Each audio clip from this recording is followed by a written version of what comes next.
Hi, and welcome to the Core Reports Weekend Edition. When you think of the French company Saint-Gobain, you usually think of glass, and that's what I did. But Saint-Gobain today, a 48 billion euro company, is more about light and sustainable construction.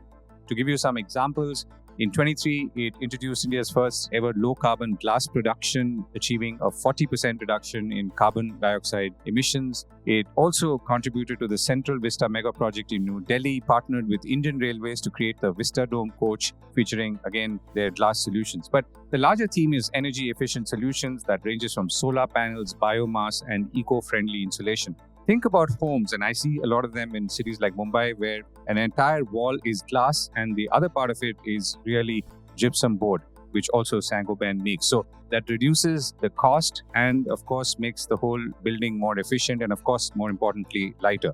I had the opportunity to catch up with Saint-Gobain's CEO of Asia Pacific and India, B. Santhanam. Santhanam is been with the company for a while. He is a BTech in civil engineering from IIT Madras and a management graduate from IIM Ahmedabad. Santhanam started his career as a management trainee in May 1980 at Grindwell Norton, and that's a company that Saint-Gobain finally acquired and now looks after Saint-Gobain, like I said, in Asia Pacific as well as India.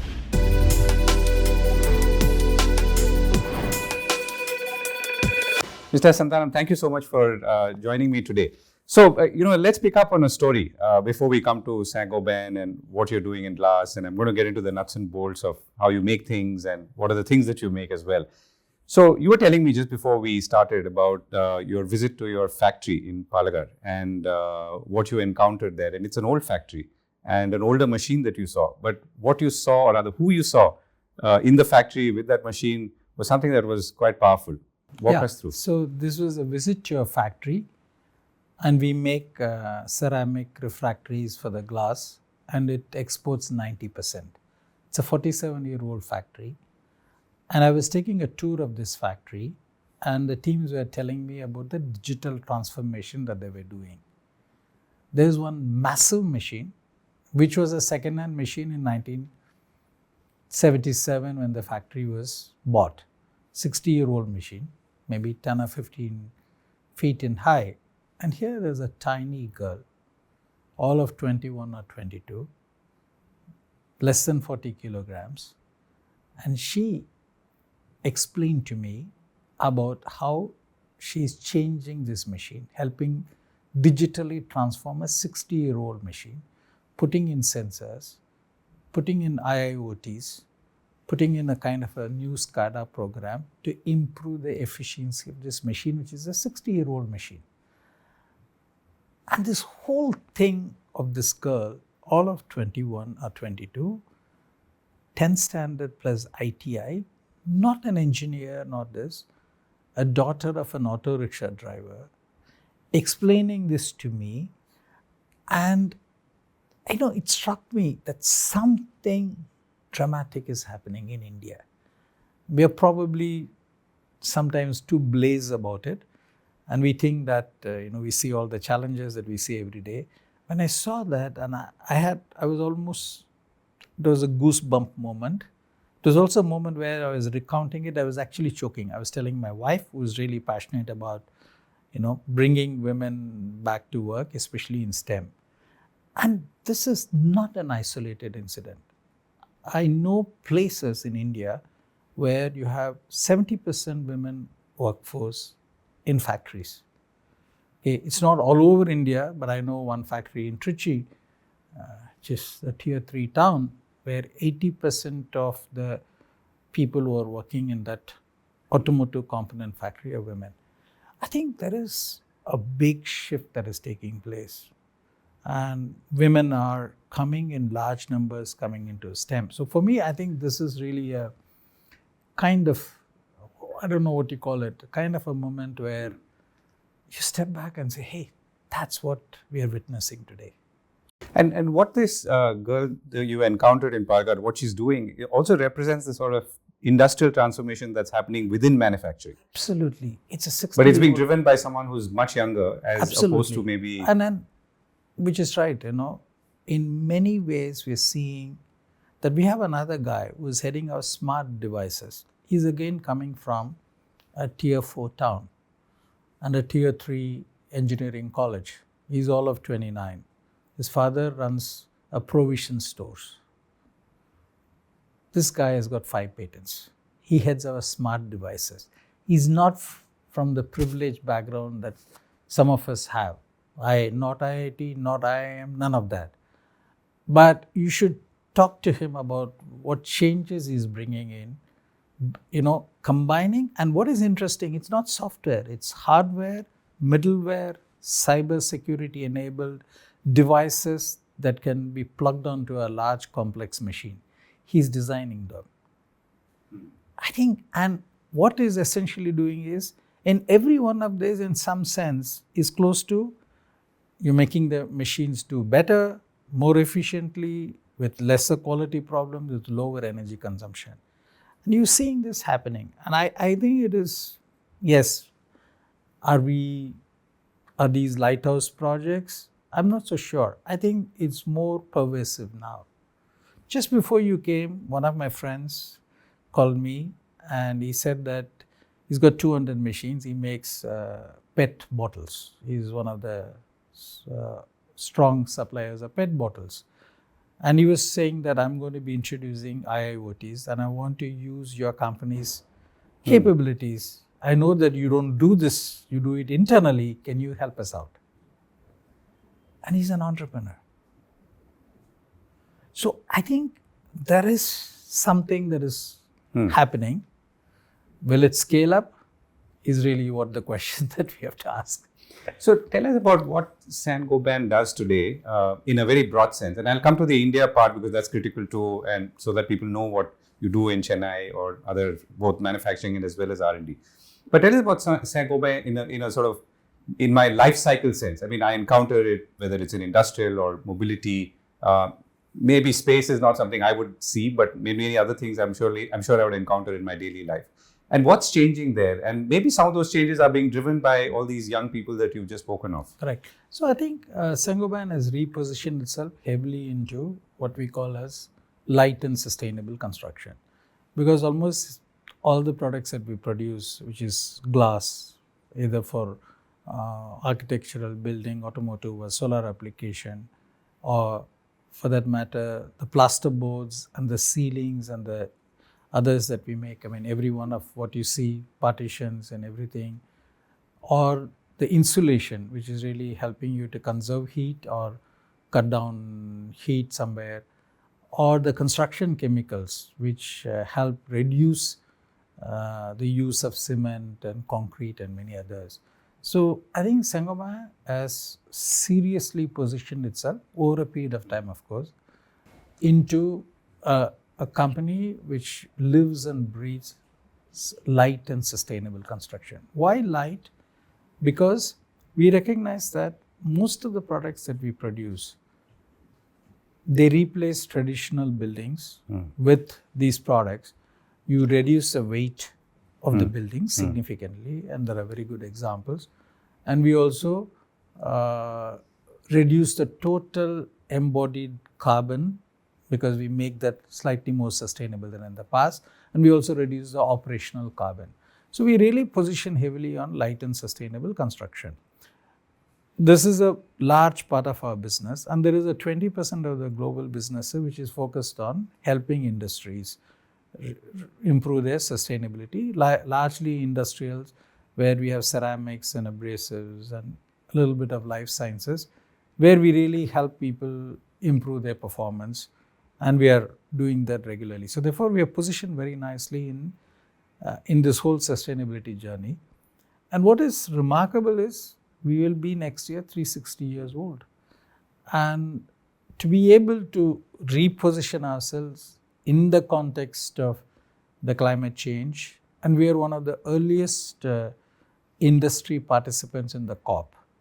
In the Dubai, we were the only industry representative in the COP summit in Dubai, because we believe that there is a need, companies can do this well, and companies can prosper by doing this well. So that shift is undergoing. It's kind of a transformation. And I think India has a very huge role to play in that. Right. Okay. So let me pick on 2 or 3 things. So one is, let me talk about construction a little bit. So I live in a building which seems to use some of the things that you make. Large, I mean, glass where maybe walls could have been once upon a time, and gypsum where concrete would have been once upon a time. So I'm assuming both are produced by. Yeah. So what's the sort of transition that has happened here, and how fast has it been? I mean, I can see it in some places. Is this something that people willingly buy because it's economical, or do they see the benefits of going for light and sustainable, as you say? I think I think that this trend is happening, and large companies are really focused. A week ago, I was speaking on sustainability in a forum in Bengaluru, and the managing director, I think it's Pavitra Shankar of Brigade, and she talked about saying that every new building that we want to build, it has to be 10 to 15% lower in embodied carbon and operational carbon. I mean, this is a builder in Bangalore speaking, and I think that trend is now visible. In the past, the solutions were much more expensive. Today, for instance, for commercial buildings, it's a hygiene factor to have low carbon buildings. And for large commercial buildings, it is also economical, it is not much more expensive. For the residences, we have not yet come to the stage where it is low carbon materials would be the same cost, maybe 10% more. But this trend is there. And we have had some situation where people move to full glazing, advanced glazing, to replace some of the aluminum louvers, because in the CO2 footprint calculation, replacing that aluminum louvers, which were providing some shading, by going for advanced glazing product, actually help them in CO2 footprint. So it's happening. I would say India is somewhat ahead of its curve. When you look at our per capita income, I think the rest of the world at our per capita income were burning CO2. I think for a $2,700 per capita income country, I believe that our practices are much more green than countries at that stage of development. So I think we have this is happening. And today, I think we have the green building movement, whether it's IGBC or USGBC or TERI, TERI's norms, Griha norms. I think today, I don't think any CPWD building will come without fulfilling the norms of energy code, all of that. So I think there is a big shift that is taking place. So glass is something that one traditionally associates you with. So let me spend, if I can, a few minutes on that. So what are the big changes that are happening in the way glass is made, in the way, let's say, or what you're trying to achieve with it? So I can see how it's replacing things like walls. It's also helping you obviously reduce emissions and heat coming in or going out, depending on where you are in the world. So what's the kind of technology changes that are happening? So I think when we look at particularly on sustainability, we looked at in basically 4 buckets. I think most companies do that. I think we do sustainable manufacturing, sustainable supply chain, sustainable stakeholders, particularly those who are connected with our ecosystem of people who are installing, designers or others, and sustainable solutions for the customers for reducing their embodied carbon and operational carbon footprint. Now in manufacturing, we have done today, I think it takes, just to get a sense, it takes about 20% lower energy than what we did 20 years ago. Even then we were a benchmark. We've reduced the energy intensity in producing. That's number one. Number two, we moved, in the last year, we were the first outside of Europe to produce a low carbon glass, which reduces the CO2 footprint by about 57%. It's a certified, EPD certified one. It has only 43% carbon. We are transforming our process where In India, we use some 600 million units of electrical energy every year. By 2026 and 27 first quarter, 75% of that would come from renewables. That's your own renewables or sourced? It's sourced because most of that is we have a 26% stake in a wind farm, in a solar farm. We have equity owners. And why I'm saying it's important is this renewable energy today for industries comes at a lower price than your traditional energy that you get from the state electricity board, the DISCOMs.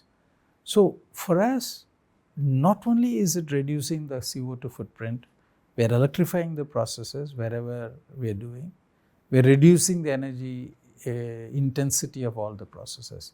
And I'll just give a sense of what we're trying to do. We have a goal that we've set a base of 2017. And 2030, we should be 1/3 less absolute CO2 emission. From your own production? From our production, scope 1 and scope 2. We're not talking about scope 3 because we still don't control that yet. I'm sure that we have some plans for that. In the scope 1 and scope 2, we have to absolute, not relative. Now, for the rest of the world, this is the target. But the rest of the world grows at 2.5% per annum. So that means 100 becomes 135. They have to reduce it to 67. They have to reduce it by half. Whereas in India, on a base of 2017, we'll grow between 3 to 15 times many businesses. In unit terms, the glass would be close to 3, the gypsum would be close to 4, some of the other businesses could be much higher. So which means for us to reduce absolute CO2, we have to reduce it by a factor of 4 or 5. Because 100 would have become 300, 300 has to be brought to 67. You know, when this was told to me as a target, Santhanam, this is your target, I said, look, what about it? We are growing faster, you guys are not growing as fast. So this is a global target, take it or leave it. I was actually worried 3 years ago.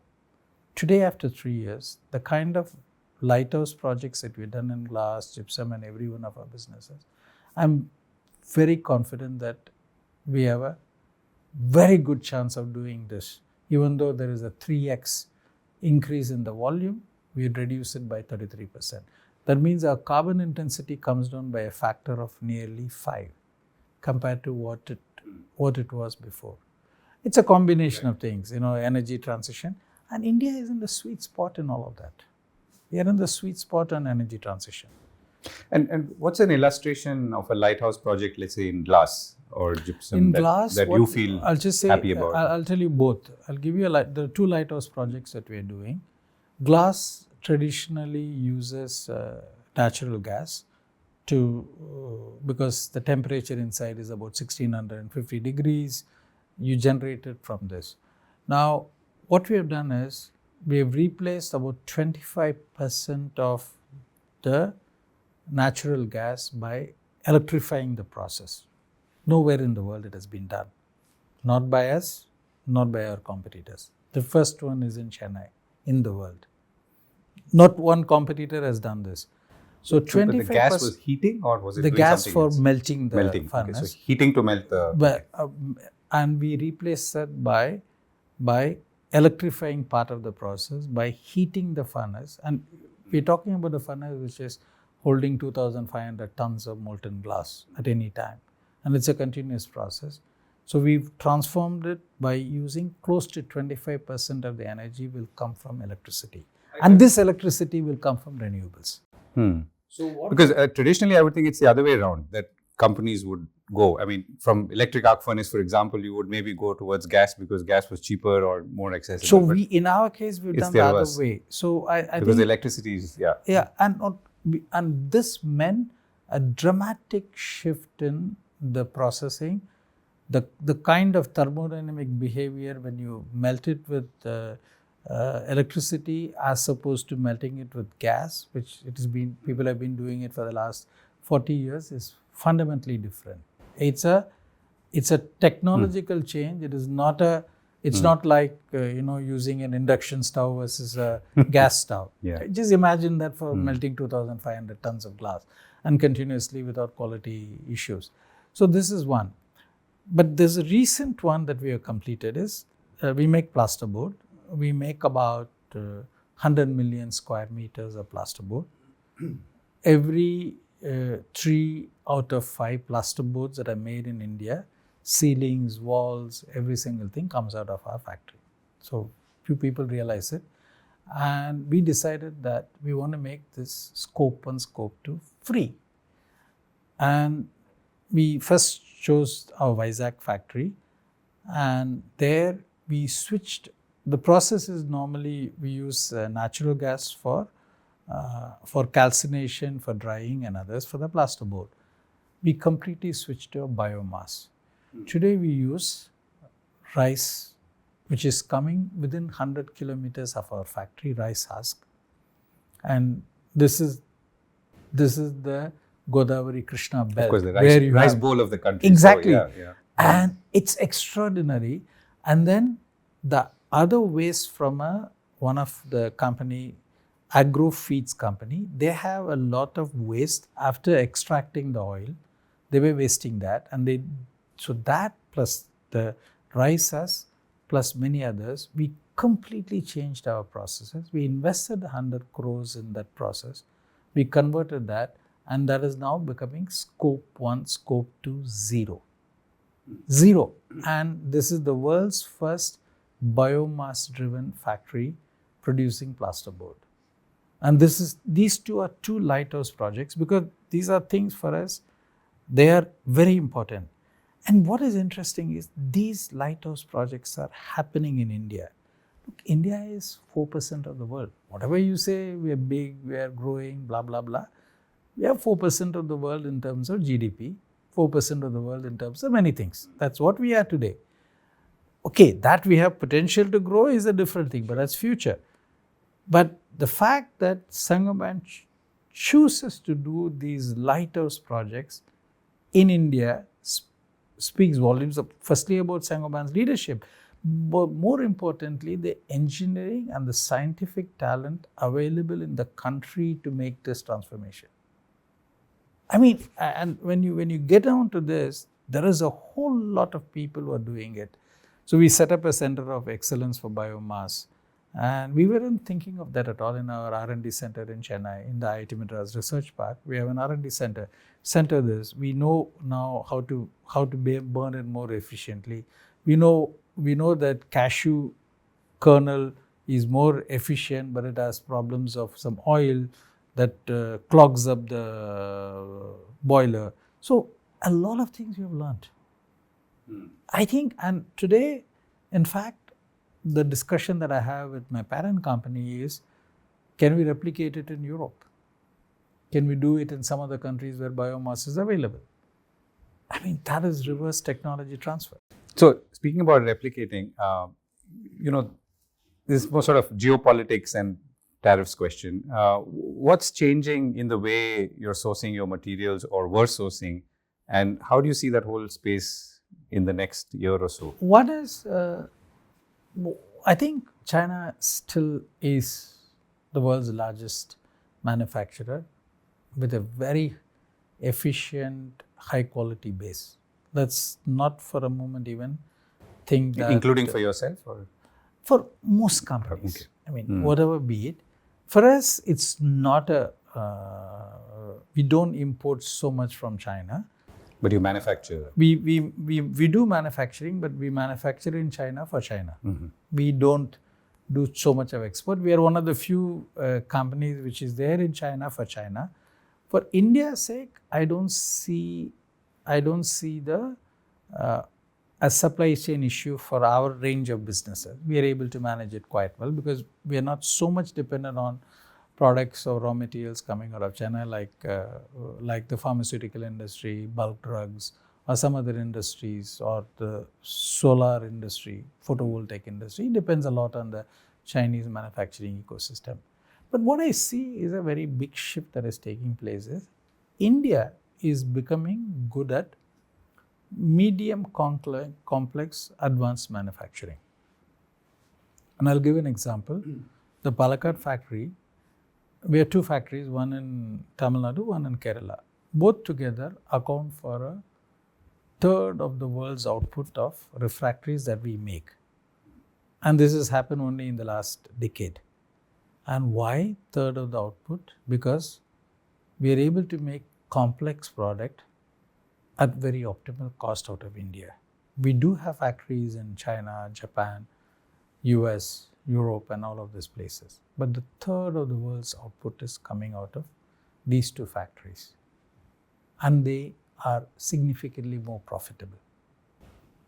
So I think this shift is taking place where advanced products, India can become a base for manufacturing. We have several examples. We make coated glass and we export quite a lot out of India. We are the largest producer of coated glass within our group for solar control glasses. We are the largest producer out of India. It started 15 years ago, 20 years ago, and at that time, we didn't even have a clue. And today, we find that we are very cost competitive, even compared to in Middle East, we have a 25% share in all the buildings, despite the fact that it's an open market where everybody from Europe, US, China, Japan, everyone is present there. So India is becoming cost competitive in certain medium complex manufacturing capabilities, even with all our challenges somewhere. I think this is taking place, and this is only my example.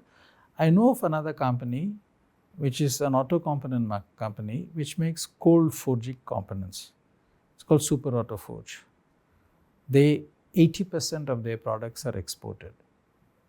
They are one of the most profitable auto component companies. 80% is exported, and they become in the global top 5 in the world for cold forging components for auto component industry.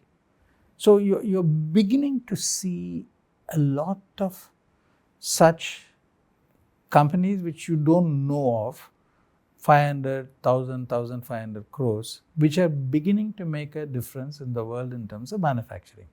But it's early stages. I think you will find 100 such companies in China.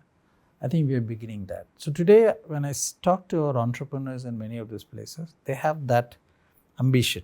They're no longer happy being reasonably profitable for themselves, for their family, but they have that feeling that have to be something larger than just making a lot of money. And I think that's shifting. And how do you distinguish between medium complex, which you've defined now, and in the context of glass or coated glass, versus, let's say, more advanced complex? And what would that be? So I think a more advanced would be semiconductor making. Okay. It'll take 15 years to get that. But that is really advanced. That is really advanced. So you're saying anything short of that, we have a good chance at. So today, for instance, the big brother is moving into India. Apple, from what I understand, you'll have to ask them, has something like 220 lines in the world. There are only 20 in India. The rest is all in one country. And their intent is 40 to 50% of that has to come out of India. Every one of that will be complex assemblies. Initially, it will be assemblies. Then slowly the machines will start getting made. And you will go through that. But if you think that we can do this overnight, that's like saying that you become an engineer without having to do 15 years of studies. That's not feasible. You have to do the 12 plus 4, 16 years of studies. I think we have to go through that. And I'm seeing that slowly I'm seeing shift taking place to advanced manufacturing. So I think it'll happen, but it's not going to happen overnight. But medium complexity, we are really getting into it. And the auto component industry has shown the way for that. And I know another company which makes high temperature hoses. Okay, this is inside automobiles or? Automobiles, everything. Earth movers, automobiles, where you have high temperature fluid transfers taking place. Brake fluid to engine oils, to everything, to everything. This company started initially making buying everything and assembling it, which is labor arbitrage. Today, that company, 80% exports, 2 warehouses in US, 3 warehouses in Europe, 1 in Singapore, 200 plus expatriates working for this company. It's a private limited company. I'm not authorized to reveal that name. It's a private limited company, sizable turnover, $300 million, not small. And really rocking. And they, over the last 25 years, firstly, they were just buying the hoses, buying the machines, buying the nuts, assembling it, packaging it. Today, they start extruding those special purpose plastic hoses, advanced polymers. They're starting to extrude that. They're starting to do everything. They do the machining of very sophisticated. I think it is underway. You will see this. Of course, there will be a lot of high employment intensive, low value added. Low value, maybe 15-20% still, which is not bad. Things like apparel, then footwear, all of that are coming, which will employ a large number of people from the villages moving from agriculture. But this is really, this medium complex will happen because that is what will lead to. I don't think we're going to just overnight create an ecosystem because you need a hell of a lot of work to be done for that. And if you were to extend that example to, let's say, automotive, an industry to which you also supply, what are you seeing there as opportunities in the medium complex? I think the auto component industry is very advanced, and I think they have the capacity to really produce global quality, global scale at a reasonable competitive cost. My view is, I think a large number of the automotive component majors in India have been playing in the Indian gallery. And India is only 5% of the world in terms of the car production, 5-6%, and also low value. In terms of value, maybe 3% from the value of the car.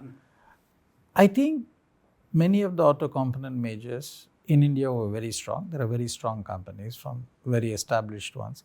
I think you have to look outwards.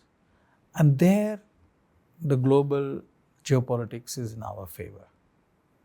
Okay, that is really something which we have. And then the fact that the EV transition is coming in, we can actually leapfrog to the EV ecosystem. So what's that? That was going to be my sort of attached question. What is that demanding of someone like you as a supplier? So for us, EV, there are 2-3 things that the we do. Car is changing. The car is changing. One, the entire glazing is changed, and it's really heads-up display, information on the windshield, very wide canopy, and again the same lightweight.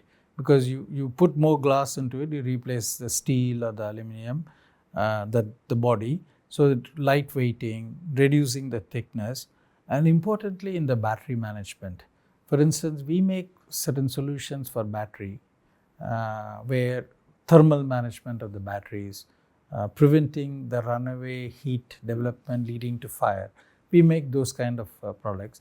And then in the battery making, we make certain advanced ceramic. We don't yet make that in India, but we can at that point in time when battery making comes into this.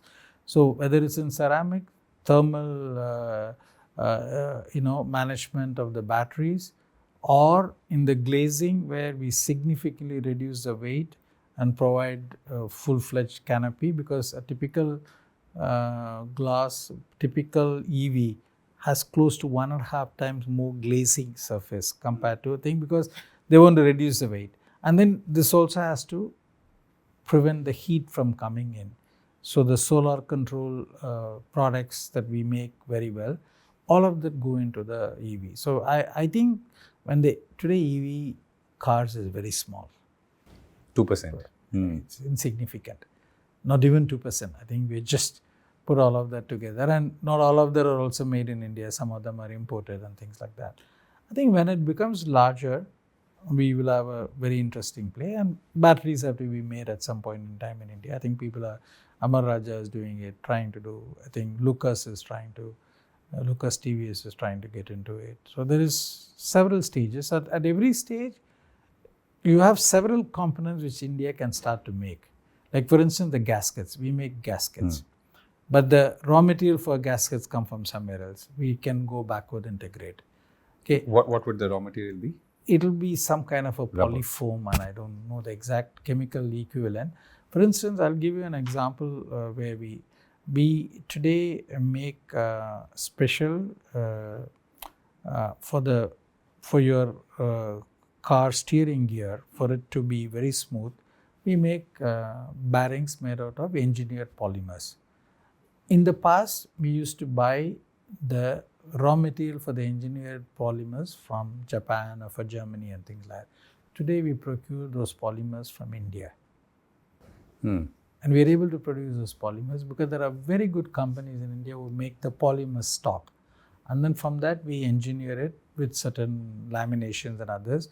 And every time you open your car and your front seat, if it is slightly more cars going up and down, you use our components. They're all polymer bearings and others which we make.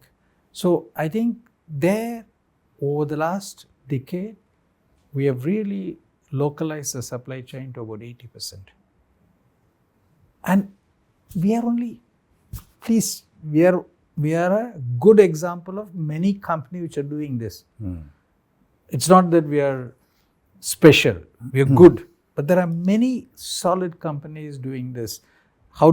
So once you enter, then you slowly say, how can I add value within India itself? I think India is in the right place for this. So talk to us a little about your R&D center. And you talked about this, one of your colleagues who you said has so many patents. Correct. And these are all global patents. These Correct, are yeah. Correct. So what's on your plate right now, and maybe as you go into 2025? Correct. So our R&D center, we moved into the IIT Madras Research Park ecosystem. I don't know whether have you been there? I've been to IIT Madras. Have you been to the research park? I was about to, because I met a colleague of yours, but I couldn't on that particular day. I was at the invitation of Professor Junjunwala for something else. I think you should do that because I think they're doing something transformative. Basically, a large number of tech and deep tech startups, I think close to 200 are there. So we are located there. We are an anchor client. We came in there in 2015. So we have roughly about 300 scientists there. About 60, 70 of them are PhDs, masters, and high quality background. Many who have returned from overseas stints. And so basically we focused on light and sustainable construction, but for hot and humid climates. Hot, humid, dusty environment, which is really what most of the tropical countries would be. How do we really look at that? So we do two types of solutions. One is sustainability, and we put 150 euro per ton of carbon. Supposing I want to introduce a new product, if it reduces the embodied carbon or the carbon footprint for the customer, we put 150 euro per ton as a value. So that helps us to innovate on new product. So far, we have about 250 patents there. Last year, we did 43 patents. 1 out of 10 patents globally that Saint-Gobain does comes out of that research center that we have in Chennai. And we've just begun. I really believe that the center can become double in terms of its capability in the coming years. Because the talent pool is available. Because you're able to get motivated talent who are inspired to work, which is not always easy for a company like us in Europe or in the US. To get scientific talent for our kind of industries in these countries is a big challenge. And how do they, and that's really sort of links to the next question, which is that young PhDs join you. And how do they sync with something which is, let's say, a cutting-edge Saint-Gobain project, maybe in glass or abrasives or automotive components? You'd be very surprised. I can't tell the name of the client. There's a global German major, and who are doing an extremely interesting EV transition, and that involved completely doing the glazing for them. Completely, and this has quite a lot of glazing, lighting, and solar control and acoustics combined. Our teams from Chennai play a very important role as part of the global project. The simulation, the acoustic simulation, the light and glass capabilities, many of that, and these are done by people who are in the late 20s or early 30s. And I think what the digitalization of both science and technology as well as innovation has done is it has really democratized it. It's no longer a big challenge. For my own home, I had a bit of a challenge because it's covered with glazing and it's double height, my living room.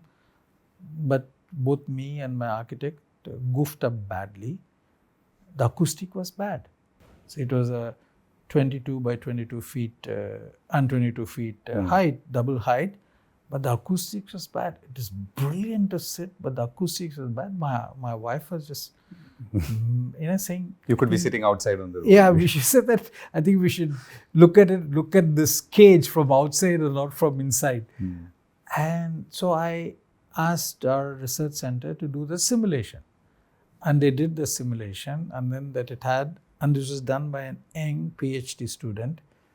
And they didn't send any of the senior people because they were afraid that if the simulation goes bad, so they sent the youngest girl with 27 or 28 just from a PhD. She did the simulation. She showed that currently there is the echo of 5.2 seconds. It's called reverberation decay time. Step by step, we can bring it down to 0.7. And she gave us all the products and solutions and how they have to be placed, what has to be done, blah, blah, blah, blah. Okay, my wife didn't believe in it because she said that, look, you guys are just taking us, all of that stuff. And finally, we went through all the prescription by this girl who's 28-year-old, acoustics and building sciences girl. First time she's doing something like this. And finally, the result is 0.69. And today, it's incredible. So my wife swears by our company. For the first time, I won an argument with her. So it's that. And I think the tools are available. We have all the equipment that are needed. And we have access to IIT Madras, where you have atomic probe microscopes and others, which are, we can probe something which I think our parent company may not have access in Europe, because we have that. With that, and with the cumulative knowledge that we have, we are able to do things faster. I think that is really what is happening. And you will see that the GCC story, a lot of that is that. It is not arbitraging just the cost. It starts with cost arbitrage, but it is today talent and skill innovation available and trying to push innovation. So I'm seeing this. I'm seeing this steadily, whether it is on use of AI tools where you're able to pull together. And I was this morning sitting in the center, and they were doing an AI tool, which in Europe they said it'll take a month, and they did that in one day. It's that. And I think there is a lot of this that's coming together of one, a very solid base of understanding of fundamental sciences, good equipment, good linkages with scientific labs, and bright young mind, unafraid. I think this is the combination that is beginning to work, and you will see more and more output coming out of that. Right. I think you will see that in many ways.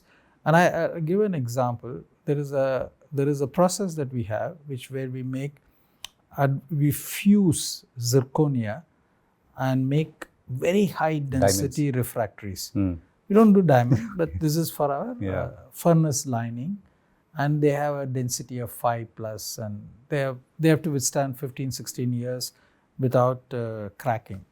And this is a process we have invented globally. In France, we invented it, and it's a very steady state process.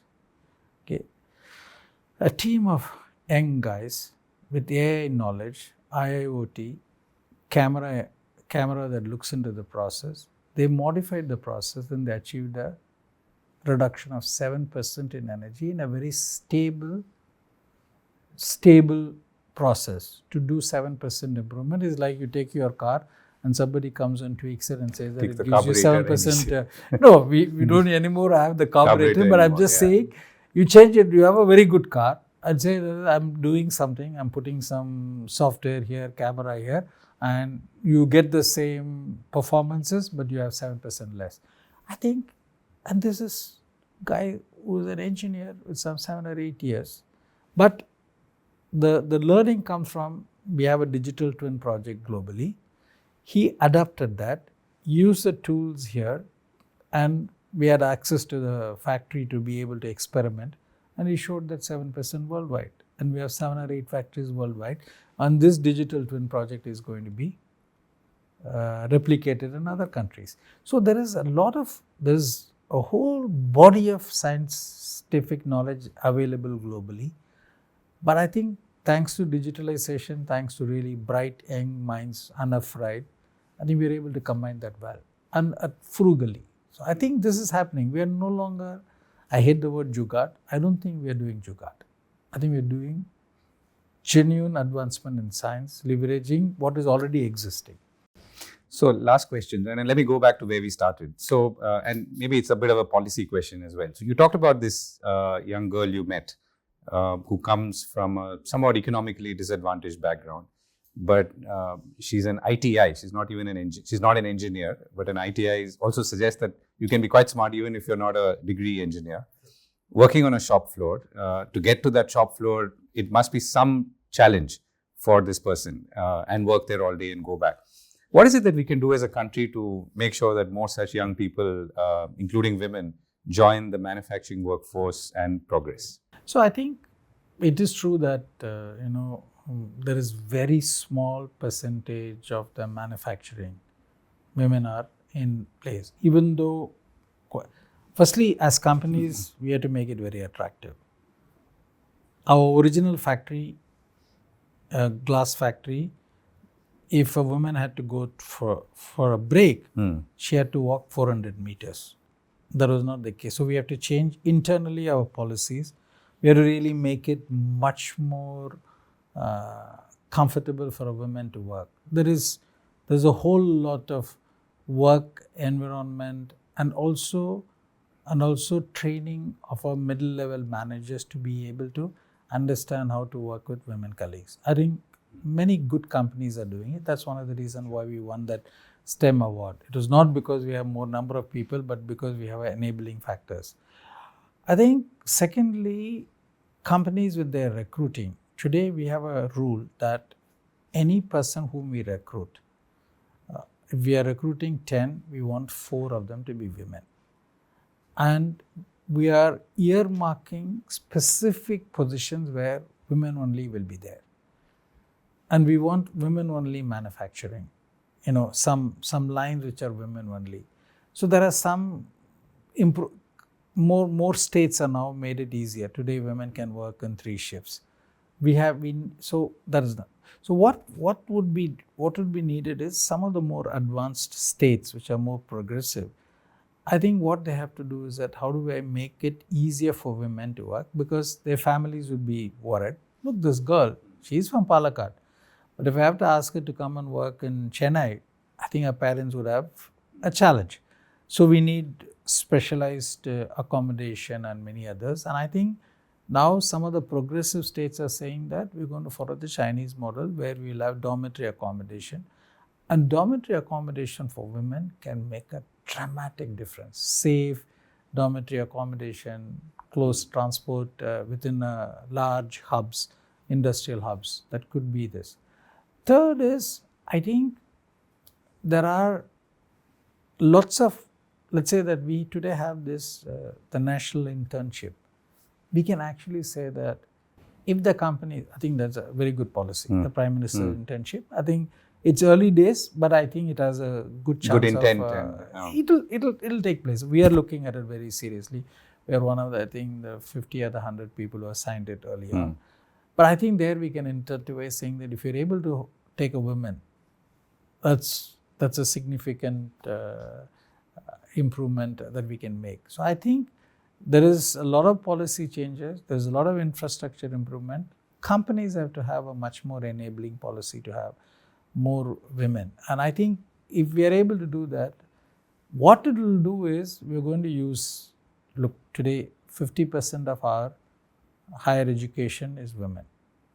If we are not using them, and if the total number of people who are employed, women employed in manufacturing is low, we have to change that. I think companies, infrastructure, some policy enablers, all of these can come together.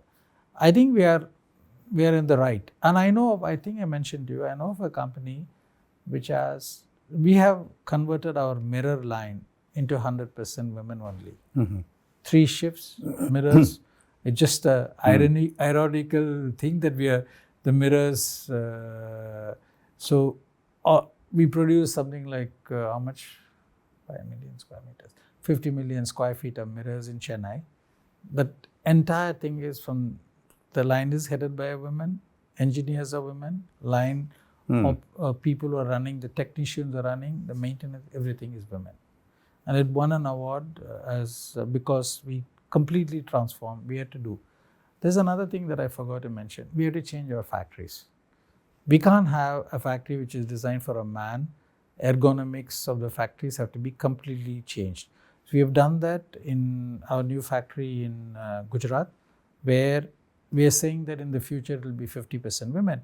So what we are trying to do is that we are trying to make sure that the assembly height is slightly 4 inches lower, 3 inches lower. They have more cobos and others for helping them to handle heavy weight. So we need a lot of ergonomics improvements that we are doing. So companies have to do a lot. Companies have to do recruitment to training to changing ergonomics. Infrastructure, state government has to say, look, we make it better for you. And if the incentivization comes from the central government in the form of, if you use more interns, women interns, I think it'll change. And they don't have to necessarily be only in apparel or assembly jobs. Okay, assembly jobs, they are already there. I mean, if you take the iPhone assembly for the Apple, Sriperumbudur or in Bengaluru or Hosur, 70% of them are women. Foxconn is 70% women. So that's a natural thing, but I think we need to get them to it. We have women forklift.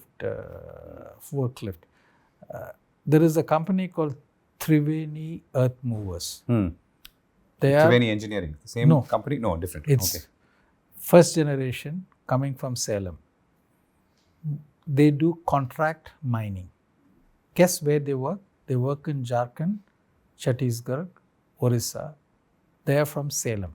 They are first generation entrepreneurs. They have 20% of their workforce of 7,000 women. And there is a woman who is driving a 325-ton earth mover. 325 metric ton. The biggest JCB that you see on the road is 2 tons or 3 tons. She is driving the 325. This company said that I'm going to use the Adivasi women to transform the way they work because they find them very reliable. They know that. So I think this is the kind of thing, apart from all of this, we have to make that women friendly, many of our jobs. And it's the process underway. That's a very inspiring for those who are watching and will watch, I'm sure. Thank you very much for speaking with me, Mr. Santhanam. Thank you. It was wonderful. And I think you have an important task of spreading this message. Yeah. There's something interesting happening in India. In many fronts, be it on sustainability, be it on productivity, be it on women in the workforce, something interesting is happening. I think many people have to believe that. And I think you will see this transition taking place much more faster than. I'm sure they will after listening to you. Thank you so much. Thank you. Thank you. Thank you.